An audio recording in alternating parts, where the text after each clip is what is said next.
Evolução em Dois Mundos, capítulo 20, parte 1, Corpo Espiritual e Religiões. André Luiz vem nesse capítulo falando para a gente de corpo espiritual, corpo esse que a gente está trabalhando com ele desde há muitos capítulos para trás, e que vem nos informando que esse corpo ele evolui nos dois mundos, né? E que quais são essas evoluções? Essas evoluções são estruturais e morais, né? Pelo ponto que nós estamos e chegamos hoje. E com religiões, por quê? Porque a gente sabe que religião aqui agora nesse capítulo, né, vai tratar desde o início o surgimento de tudo isso, e a gente sabe que hoje a religião também é um meio de manifestação de fé, né? Manifestação da fé no sentido também de reflexão e no sentido também de crescimento moral. Nós não vamos adentrar na questão das religiões ou das pessoas que nelas estão inseridas e que não cumprem o seu papel. Isso é uma exceção, né? Se lá existem aqueles que são corruptos, se aqueles que estão pregando mal a palavra, se aqueles que estão fazendo mau uso, essa não é o nosso ponto de estudo aqui. Mas é a religião como um ponto de crescimento, como um ponto de apoio ao ser humano, ao ser também espiritual, que está aí, esse apoio, né? A religião está como, de uma certa forma, ascensão, levando-o a pensar, a saber que Deus está aí e que Jesus também está no controle de tudo.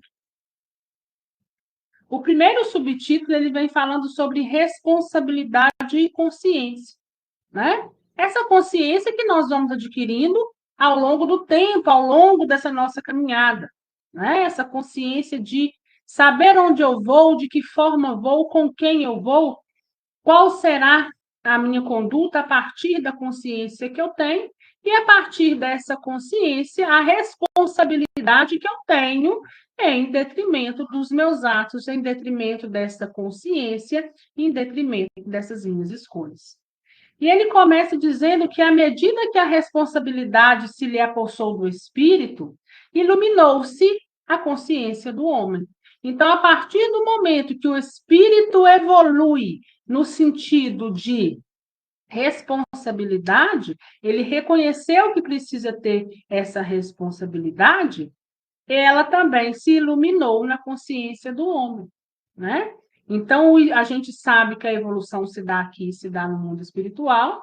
Então, em um determinado momento, o espírito teve essa consciência de responsabilidade. E essa consciência de responsabilidade respingou no homem, respingou na nossa consciência também aqui, na nossa jornada. A centelha da razão convertera-se em chama divina, né? Então, a razão veio para a gente como uma oportunidade, uma chama, né, divina.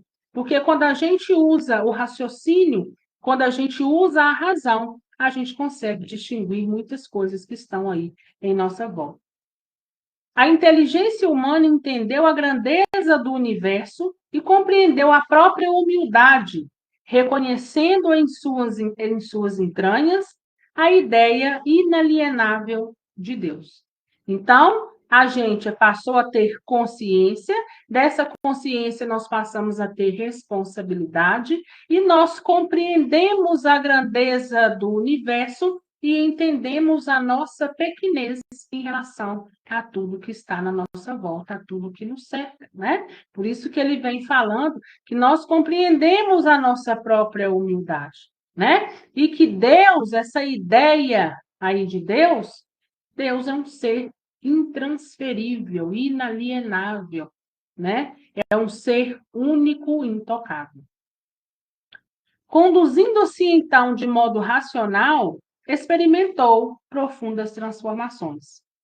Percebe, nesse despertamento, que além das operações vulgares da nutrição e da reprodução, da vigília e do repouso, estímulos interiores inelutáveis trabalhavam-lhe o âmago do ser, criando-lhe o caráter e o senso moral, em que a intuição se amplia segundo as aquisições de conhecimento e em que a efetividade se converte em amor, com capacidade de sacrifício, atingindo a renúncia completa. Então, esse homem aqui, ele começa, né, com essa questão da responsabilidade da consciência. André Luiz sempre vai lá atrás, né? Começa a buscar desde o início. Então, ele fala o seguinte: esse homem, quando ele percebe através do espírito essa responsabilidade e obtém essa consciência, ele deixa de querer as coisas somente primitivas, né? Então, quando ele fala aqui que ele percebe e ele já não quer mais somente, né, as operações vulgares da nutrição. Né? Então, o que acontece? Ele não está mais entregue somente às questões de sobrevivência, mas agora ele já está um pouco mais pensante e já está adquirindo e trazendo junto com ele a afetividade que se converte aí em amor. Né? E esse amor faz com que ele tenha a capacidade também de renunciar. Até a época recuada do Paleolítico, ou seja, até a época lá do homem de Neandertal, o homem da caverna, o homem ainda mais primitivo, interferiram as inteligências divinas para que se lhe estruturassem o veículo físico, dotando-a com preciosas reservas para o futuro imenso. Então, lá naquela época, lá do homem primitivo, do homem da caverna, tinha muita interferência das inteligências divinas, e a gente sabe disso, a gente já viu isso em outro momento oportuno, né? E só que ele fala o seguinte, né? Naquela época existiu essa interferência. Hoje, essa interferência não se faz tão mais não eficaz, mas não é com a mesma constância do que antes, né? Por essa capacidade de responsabilidade, de consciência que nós fomos adquirindo.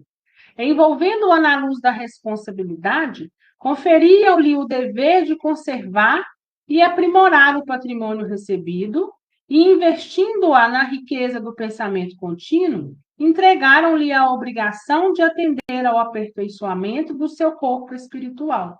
Então, a espiritualidade amiga, ela não intervia tanto, mas nessa época aqui, ela nos envolveu, né? Interviu nos envolvendo nessa responsabilidade, nessa tarefa, né? De crescer, de aprimorar, mas, sobretudo, de conservar aquilo que está em nossa volta.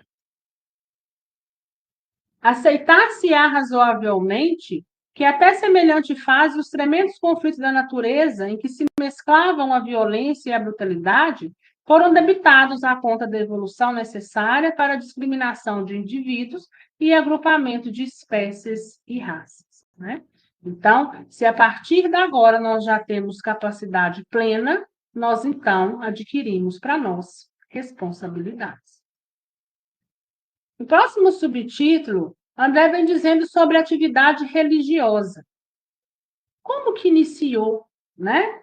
Como que o homem começou a pensar numa atividade religiosa para chegar até o ponto que nós estamos hoje? E ele fala assim: estabelecido, porém, o princípio da justiça e aflorando a mentação incessante, ou seja, o pensamento criador, o homem começou a examinar em si mesmo o efeito das próprias ações, de modo a crescer conscientemente para a sua destinação de filho de Deus, herdeiro e colaborador da sua obra divina. O homem, então, quando ele fala que a destinação dele é ser filho de Deus, ele começa a perceber as leis divinas, ele consegue perceber que é um herdeiro e que ele, sobretudo, é filho de Deus. Né? Então, se lá atrás, quando começou a adquirir essas responsabilidades, quando ele viu, né, o quão pequeno nós somos diante desse universo, ele também começou, através desse pensamento criador, dessa mentação incessante, ele começou a matutá-la na sua mente. Então, algo mais existe além de nós mesmos. E nós somos filhos deste, nós somos herdeiros e nós somos colaborador da sua obra divina. Aumenta-se, então, a curiosidade construtiva. Faminto de elucidações, né, com vontade de ter as suas perguntas respondidas, adequadas quanto ao próprio caminho, ergue as antenas mentais para as estrelas, recolhendo-lhe os valores do espírito que lhe consubstanciam o patrimônio de revelações do céu através dos tempos, né? Então, ele se abre agora para as revelações. Ele deixa em si, então, a abertura para a compreensão. Era necessário satisfazer ao acrisolamento do seu veículo sutil, ou seja, do seu perispírito, né? Na essência íntima, assegurar-lhe o transformismo anímico, revesti-lo de luminosidade e beleza e apurar-lhe os princípios para que, além do angusto círculo humano, pudesse retratar a glória dos planos superiores. Para isso, o pensamento reclamava orientação educativa, de modo a despojar-se da espessa sedimentação de animalidade que lhe presidia os impulsos. Ou seja, eu estou aberto, eu quero respostas, eu preciso de respostas, mas onde eu vou obter essas respostas? Por isso que vem aqui, né, o parágrafo já dizendo que eles reclamavam, ou seja, eles solicitavam orientação educativa de como me proceder. Se eu agora já penso, se eu agora já crio, se eu agora já tenho esse discernimento, como me proceder diante de tudo isso? Exigia-lhe a depuração da atmosfera vital imprescindível à assimilação da influência divina, né? Então, ou seja, aquela energia que estava em volta precisava ser depurada para que novas respostas, né, pudessem chegar às novas perguntas.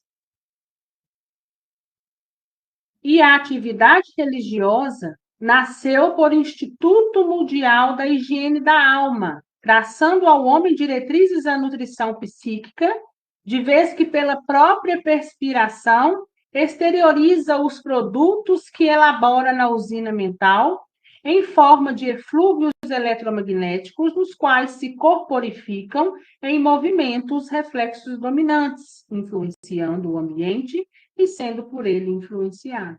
Então, a partir dessas dúvidas, a partir que as respostas vinham, a partir da hora que eles iam obtendo aquilo ao qual eles necessitavam, foi surgindo aí, então, essa atividade religiosa, que não necessariamente é uma igreja.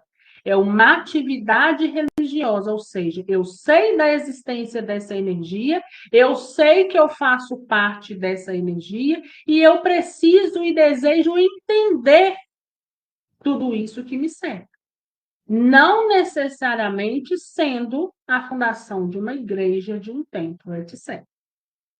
A ciência médica, rica de experimentação e de lógica, surgiria para corresponder às necessidades do corpo físico, mas a tarefa religiosa viria ao encontro das civilizações plenas de inspiração e disciplina, patrocinando a orientação do corpo espiritual em seu necessário refinamento. Então, a medicina, a ciência médica também surge, mas ela surge para as necessidades do corpo físico. O homem começa a entender, olha, uma determinada coisa que eu sinto, vem de onde? Né? E aí a ciência médica, ela vem para sanar essa dúvida. Mas a dúvida é do corpo físico, do corpo terreno, do corpo denso, do corpo pesado. Mas essa tarefa religiosa, essa tarefa de comunhão com essa energia chamada de Deus, ela viria para que nos desse plena inspiração e disciplina e que orientasse o nosso corpo espiritual. No próximo subtítulo, André vem falando sobre enxerto revitalizador. O homem aqui na atividade religiosa está com sede de respostas, está com sede de entender, mas se faz necessário mudar essa energia dessa atmosfera para que novas respostas possam surgir. Mas o homem aqui ainda está muito primitivo, então necessita de auxílio de seres um pouco mais evoluídos. Então, por isso que André Luiz vem com essa expressão de enxerto, né? Ou seja, de união, de agrupamento, para que um grupo com o outro possa, então, ter essa mescla, né? E ser um pouco mais satisfatório, assim como uma planta, né? As pessoas aí que gostam de plantar sabem. Às vezes você pega a semente de uma laranja enxertada e quando você a planta, você vai ter ali como resultado um limão. Ela vai nascer? Vai. Vai frutificar? Vai. Mas não era a fruta da forma que você desejava. Outra hora você pega a semente de um limão e planta, vai nascer um limão adverso daquele que você gostaria, né? Por quê? Porque o que você plantou não obtém aquela enxertia, aquela combinação, aquela troca para que então lá na frente desse o fruto desejado. E André Luiz vai falar exatamente disso aqui, mas agora com espíritos vindo para a Terra, vindo de outros lugares para cá, para se unir a esses que aqui já estão, para ajudar de uma certa forma no progresso. Os que vêm necessitam desse primitivismo para entender que onde eles estavam deveriam ter se comportado de forma diversa. E esses que aqui já estão necessitam dessa evolução daqueles que estão vindo. Então, quando se unem os dois, gera o fruto desejado. Por isso, ele fala desse enxerto revitalizador, né? Esse enxerto que vai propiciar aí uma grande melhora para ambas as partes. Nesse sentido, a espiritualidade sublime, então, mais uma vez, a espiritualidade vem e intervém. E daí a gente já começa a compreender que antes, lá na nossa era mais primitiva, a espiritualidade intervia constantemente. Quando a gente começa a andar com as nossas próprias pernas, quando a gente adquire responsabilidade e consciência dos nossos atos, ela só intervém quando é necessário. Ela deixa a gente caminhar. É como nossos pais. Enquanto a gente está ali numa fase de criança e de bebês, até que a gente chegue à fase adulta, eles estão intervindo o tempo todo. Mas quando eles veem que em determinados pontos nós podemos andar com os nossos próprios pés, eles vão nos soltando. E daí em diante, a intervenção só vai ser feita quando for necessário. E a espiritualidade trabalha da mesma forma. Então, nesse sentido, a espiritualidade sublime, amparando o homem, jamais menosprezou a sede de consolo e esclarecimento. Então, se o homem estava com essa sede dessas respostas e necessitando desse consolo, a espiritualidade não menosprezou essa vontade. Viu ali também uma oportunidade de crescimento.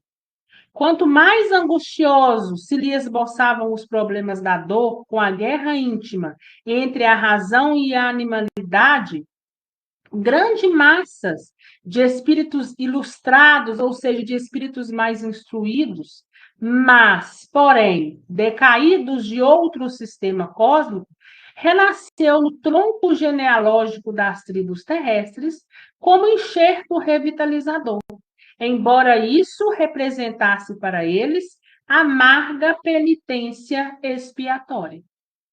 Então, o que aconteceu? Quanto mais angustiosos ficavam aqueles homens, aqueles que já aqui se encontravam, aquela guerra dentro de si entre a razão e a animalidade, começaram a espiritualidade trazer para cá, trazer para junto deles espíritos mais instruídos, um pouco mais evoluídos, porém, espíritos decaídos, né? Espíritos que vinham de outro sistema, ou seja, espíritos que vinham de outros planetas. Assim como os capelinos veio para cá, né? Então, ainda que para eles foram inseridos aqui, mas aqueles espíritos que aqui chegaram, estavam chegando, representava para eles aqui amarga penitência expiatória. Por quê? Porque, querendo ou não, eles iam retroceder um pouco, né? É o que vai acontecer com aqueles que não vão mais reencarnar na Terra. Se até agora não aprenderam a lição, nós e todos os outros que não tiveram aprendido, né? A gente pede para que a gente não esteja nesse meio, nós também vamos ser decaídos, né? Nós vamos aí para uma dimensão um pouco inferior para que lá nós possamos aprender. Então, a gente vai por um regime como se fosse um regime penitenciário. Porque a gente já tem um desenvolvimento, a gente às vezes quer continuar naquele desenvolvimento, mas nós somos obrigados a retroagir. Nós somos, de uma certa forma, rebaixados, né? E por que essa questão do decaído? Porque lá onde nós estávamos, temos problema, né? Da mesma forma, esses espíritos mais instruídos vieram de outro planeta, mas lá onde eles estavam, teve problema lá. Então, lá eles não podem permanecer. Então, eles vão se juntar com algo que é mais primitivo, que, ao olhares deles, é como se estivessem convivendo ali com primatas. É como se colocássemos nós hoje para convivermos com primatas. E a gente falasse, nossa, meu Deus, eu vou ter que conviver com isso aqui? Eu já tenho um pensamento contínuo, eu já tenho um pensamento mais avançado, mas ainda assim eu me coloco aqui refém. E eu preciso ali estar e ficar, né? Como ele fala aqui, numa penitência expiatória, porque lá onde eu estava, eu não dei valor à oportunidade que me foi dada. Constituiu-se desse modo a raça adâmica, instilando no homem renovadas noções de Deus e da vida. Lá na nota, ele faz uma menção, lá no rodapé da página, falando que quem desejar mais amplo conhecimento desse assunto, nessa questão da raça adâmica, né, é para dar uma olhada, uma consultada no capítulo 3 do livro A Caminho da Luz, né, de autoria de Emmanuel, que lá explica bem. Mas só pincelando aqui o que é essa raça adâmica, né? A raça adâmica surgiu através daqueles que infringiram leis. Então, é adâmica porque a gente vai remeter lá no Jardim do Éden, né? A gente vai remeter lá naquela história de Adão e Eva. Quando fala, olha, isso aqui você não pode fazer. E ainda assim você o faz, surge, então, consequências. Né? E aí, aquilo que não era experimentado antes, a gente passa a ter que experimentar. A dor é uma delas.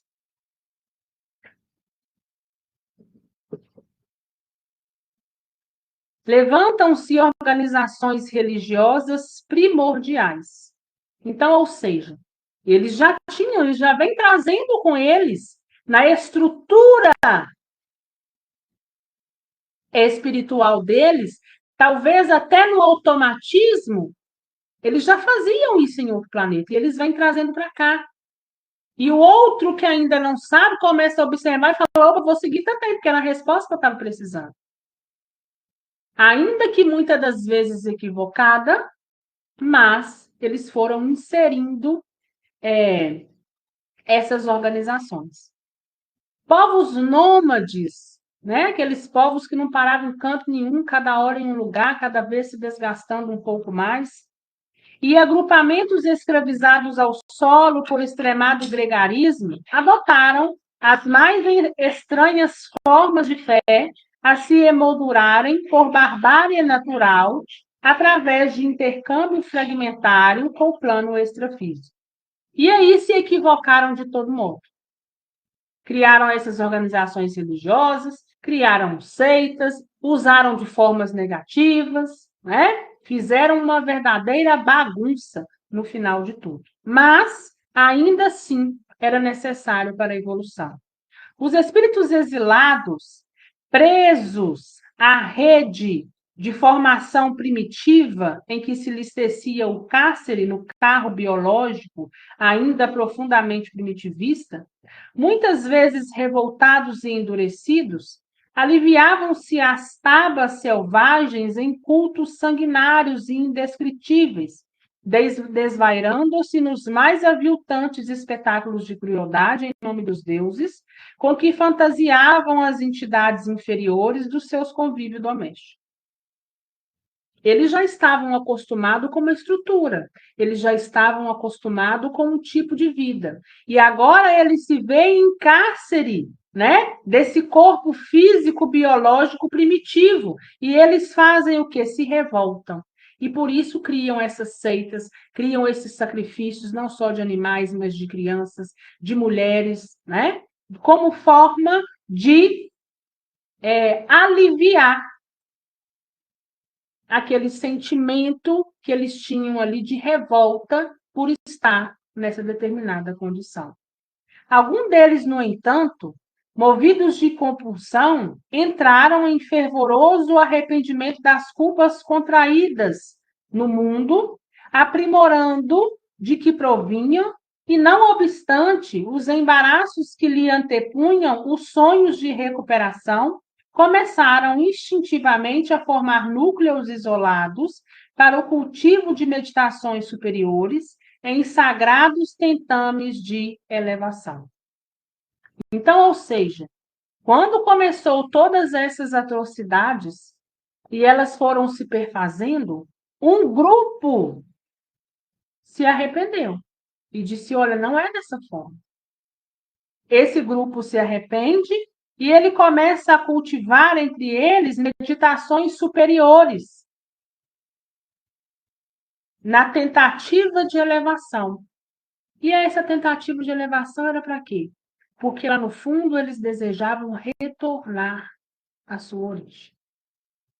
Antes da gente ir para o próximo tópico, a gente faz uma reflexão. Imaginem o quanto nós não vamos regredir se a gente não aprender. Terra regenerada não é para muitos de nós.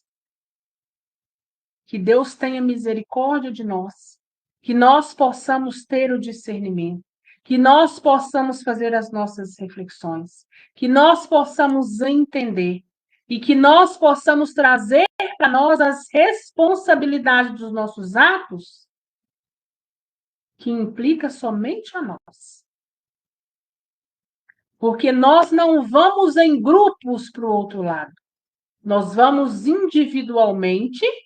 Aí, a partir dessa conduta individual, é que vai se formar grupos, porque semelhante vai atrair semelhante, e nós vamos ser direcionados para esses lugares. Quando a gente precisar de reencarnar, para então aprimorar, é para esse primitivismo que nós vamos. E olha o quanto nós vamos perder em evolução. Nós vamos chegar na casa dos espíritos puros? Vamos, todos nós vamos chegar. Mas muitos vão atrasar muito a sua chegada. Então, que a gente possa pensar nisso, né?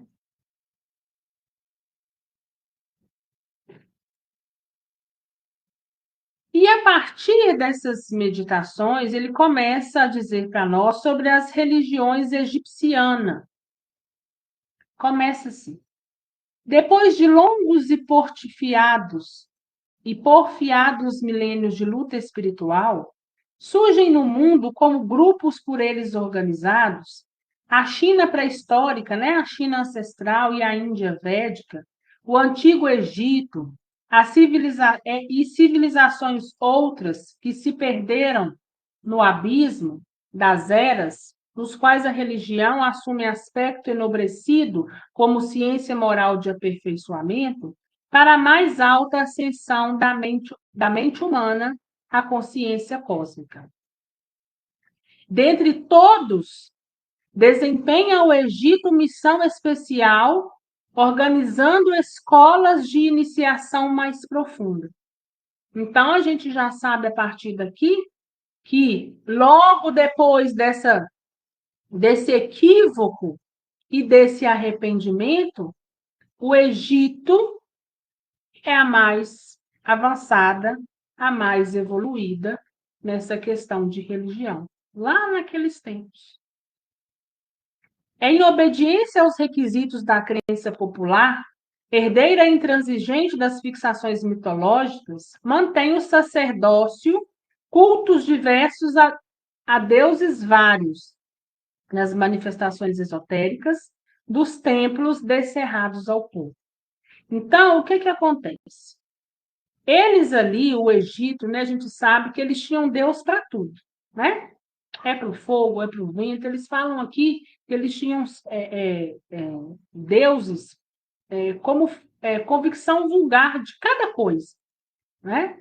E eles mantinham aquilo um sacerdócio. Então, eram vários deuses, cultuavam vários deuses.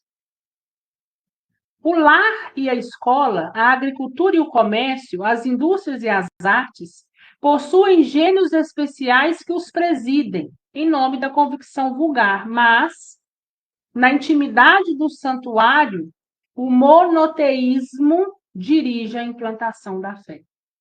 Então, por mais que eles tinham essa convicção vulgar, essa convicção comum de ter deuses para tudo, lá no íntimo do santuário, o monoteísmo implantava a fé. E o que é esse monoteísmo, né?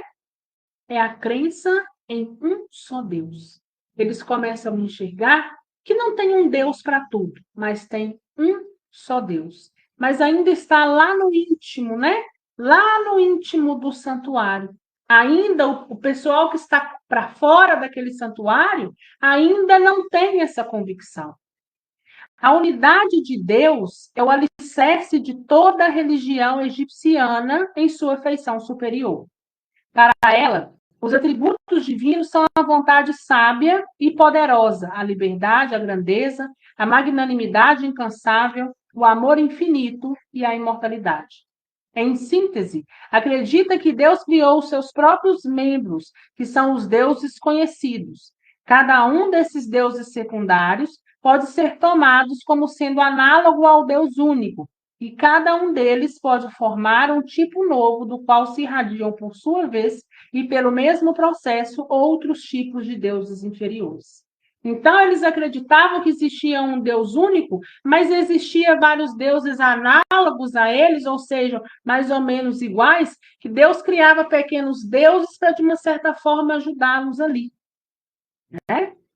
Claro que essa argumentação teológica, distanciada de mais altos roteiros da evolução, imaginava erroneamente potenciais espirituais centralizados do Criador excelso, quando só Deus tem a faculdade de verdadeiramente criar. Ou seja, eles achavam que Deus era um só, que tinha vários, mas que esse Deus tinha vários outros deuses que também, além de ajudá-los, criava. Né? Então, nessa questão de criação, eles estavam equivocados, porque só um Deus é capaz de criar. Lembra quando nós viemos lá da mônada? Né? Desse princípio inteligente, nós somos criados por um único Deus, por uma única energia que nos cerca. Então, é somente essa energia que é capaz de criar.